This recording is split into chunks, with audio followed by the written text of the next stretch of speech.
पुण्यात्मा युधिष्ठिर ने विनम्रता से पूछा, महाराज श्री कृष्ण, मनुष्य को पाप कर्म से सदैव बचना चाहिए। यदि भूल हो जाए तो क्या करें? क्या कोई ऐसा भी व्रत है जो ऐसे मनुष्य की रक्षा करता है? श्री कृष्ण ने प्रसन्नता पूर्वक कहा, हे राजन, इस दृष्टि से पापंकुशा एकादशी का महत्व है। आश्विन महीना के शुक्ल पक्ष की एकादशी का वृतांत मैं सुनाता हूँ। पापों का नाश करने वाली होने के कारण ही इस एकादशी का नाम पापंकुशा एकादशी है। इस दिन साधक को विधि पूर्वक, साधक मतलब व्रती, जो साधना करे, वो एक व्रत क्या है? साधना है, इसको साधक कहा गया है। इस दिन साधक को विधि पूर्वक भगवान पद्मनाभ श्री विष्णु भगवान की पूजा करनी चाहिए। यह एकादशी मनुष्य को मनवांछित फल प्राप्त कराने वाली है।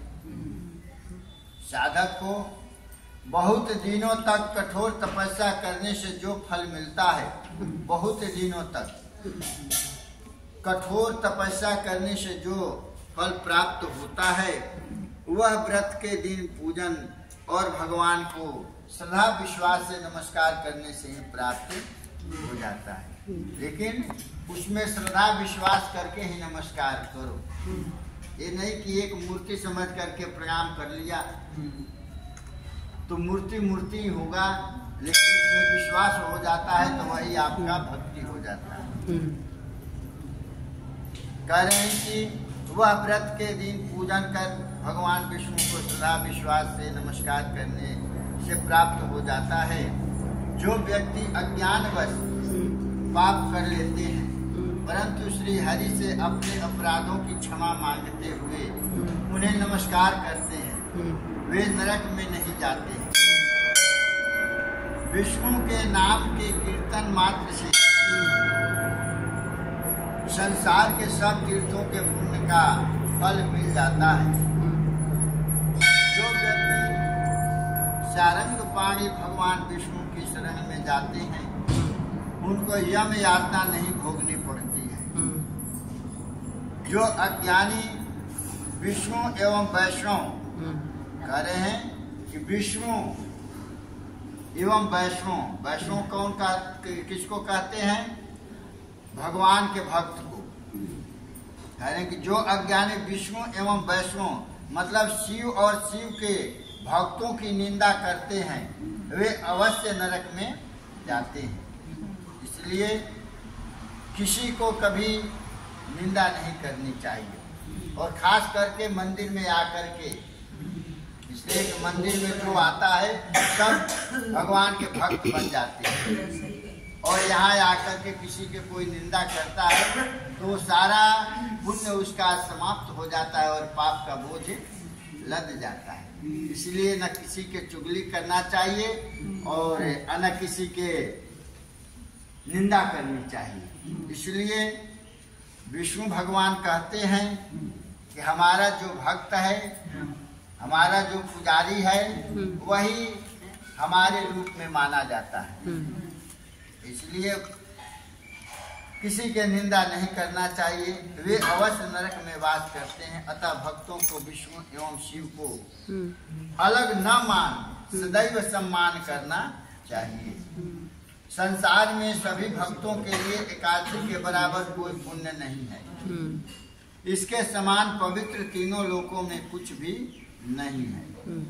इस पापों पर अंकुश रखने वाली एकादशी जैसा पुण्यदायी कोई व्रत नहीं।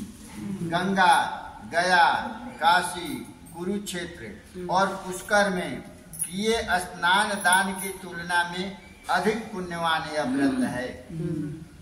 गंगा में गया जाकर, काशी में, कुरुक्षेत्र में अगर कुछ दान करते हैं, जितना पुण्य वहाँ प्राप्त होता है, घर से 1000 गुना फल मंदिर में अधिक माना गया है। और मंदिर से करोड़ों गुना फल तीर्थ स्थान में। ऐसे गंगा है, अयोध्या, मथुरा, माया, काशी, ये सब तीर्थ स्थान है। यहाँ जाकर अगर एक चीज आप दान करती हो तो वह दान कई गुना अधिक बन करके आपको फल प्राप्त मिलता है। और इसी जमाने में नहीं, इस जमाने में तो जो मिलेगा जब तक हम जिंदा है तब तक मिलेगा, लेकिन मरने के बाद में जिस जोनी में जाएंगे, देखो जोनी बदल जाता है। ये नहीं कि मनुष्य है तो मनुष्य मिलेंगे, ये बात नहीं है। मनुष्य है तो कोई और जोनी भी प्राप्त होता है, लेकिन ये पुण्य जो आज का पुण्य किया हुआ उस जोनी में भी आपका साथ देगा। और जो दान करते हो वही दान आगे भी आपको प्राप्त होता है। दान दिए धन ना घटे, लेकिन दान करके, दान देने के बाद में कभी उस पे ध्यान नहीं देना चाहिए कि मैं ये चीज इतना दान कर दिया, और न किसी को बताना चाहिए। ये दान होता है। तो कह रहे हैं, अतः भक्तों को विष्णु एवं शिव से अलग नहीं मानना चाहिए, सम्मान करना चाहिए। संसार में सभी भक्तों के लिए एकादशी के बराबर कोई पुण्य नहीं, इसके समान पवित्र तीनों लोकों में कुछ भी नहीं है। इस पापों पर अंकुश रखने वाली एकादशी जैसा पुण्यदायी कोई व्रत नहीं है। गंगा, गया, काशी, कुरुक्षेत्र और पुष्कर में किए स्नान दान की तुलना में अधिक पुण्यवान यह व्रत है। इस व्रत के साथ जागरण करने से मनुष्य विष्णु की विशेष कृपा को प्राप्त करता है। एक तो व्रत कर लिया और उसमें भगवान के नाम भी ले लिया तो वो ज्यादा फलदायी बन जाता है। हे राजेंद्र, व्रत के करने वाले श्रद्धालु व्रती की पीढ़ियां पापांकुशा एकादशी के पुण्य फल से लाभान्वित होती है।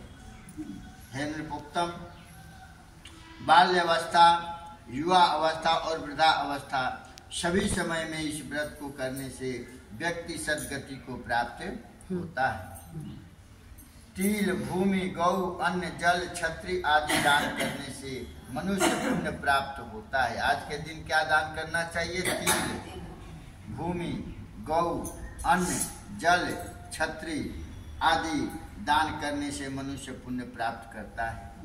जो मनुष्य किसी प्रकार के पुण्य कर्म किए बिना जीवन के दिन व्यतीत करता है, अपना जीवन बिता देता है, तो उसको कैसा समझना चाहिए?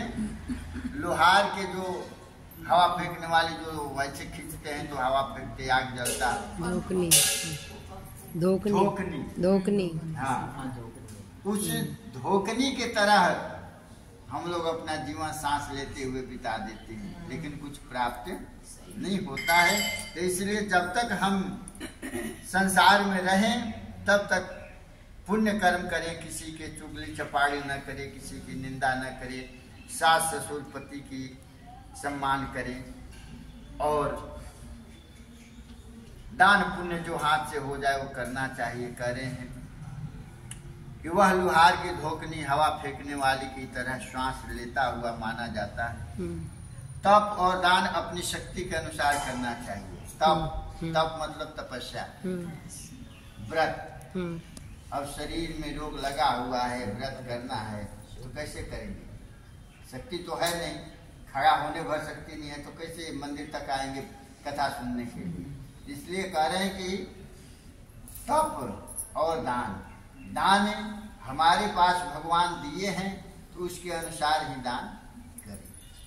लेकिन नहीं दिए हैं, सुदामा जी तो एक चावल ही दान करते थे, लेकिन वो चावल कितने भंडार भर दिए। इसलिए दान जरूर करना चाहिए, चाहे एक करे, आधा करे, चाहे जितना हो सके करना चाहिए। वही कह रहे हैं कि तप और दान अपनी शक्ति के अनुसार करना चाहिए। धन वालों को सरोवर, जिसके पास भगवान धन दिए हैं, धन वालों को सरोवर, बाग, धर्मशाला, मंदिर आदि बनवाकर दान करना चाहिए।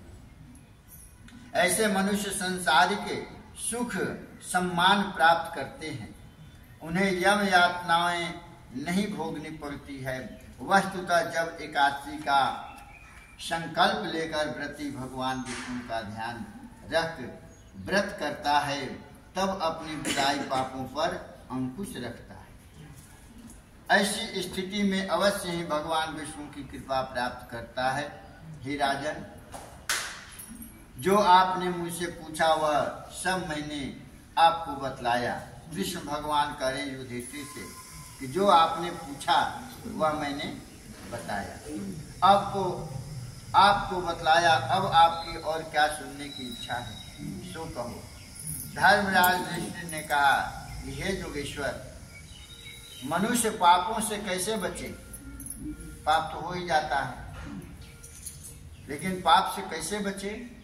भगवान बोले, धर्मराज, तुम्हारा यह प्रश्न बहुत उपयोगी है। जब व्यक्ति मन वचन कर्म से विष्णु भगवान की शरण जाता है, गाते तो हैं हम लोग, लेकिन केवल गाते हैं, उसके बारे में सोचते नहीं है। तन मन धन सब कुछ है मेरा, लेकिन गाने के बाद में सारी चीज है मेरा कुछ नहीं। केवल आरती करते समय तेरा है, लेकिन आरती से हटे तो फिर मेरा। इसलिए समझना चाहिए कि भगवान कहते हैं हकीकत वही है कि तन भी उन्हीं के दिया हुआ है और मन में भी वही व्याप्त है और धन भी उन्हीं के कृपा से प्राप्त है। हमारा है क्या? मोह जो है। अब मैं आपको एक कथा सुनाऊंगा। मनुष्य पापों से कैसे बचे? भगवान बोले, धर्मराज, तुम्हारा यह प्रश्न बहुत उपयोगी है। जब व्यक्ति मन वचन कर्म से विष्णु भगवान की शरण जाता है तो स्वयं भगवान उसकी रक्षा करते हैं। अतः पाप कर्म होने नहीं पाते। फिर भी यदि कभी पहले भूल हो गई हो तो पापों पर अंकुश रखने वाला इस पापांकुशा एकादशी का विधि पूर्वक व्रत करे। पापों से बचने का दृढ़ संकल्प ही व्यक्ति को पवित्र रखता है। पापों से बचने का दृढ़ संकल्प, दृढ़ मतलब मजबूत वाला संकल्प रखना चाहिए कि चाहे कुछ भी हो जाए। बचने का दृढ़ संकल्प ही व्यक्ति को पवित्र रखता है और भगवान विष्णु का स्मरण ध्यान एकादशी के दिन विशेष लाभ देता है। बोलो वृंदावन बिहारी लाल की जय, माता की जय, राधे कृष्ण भगवान की जय।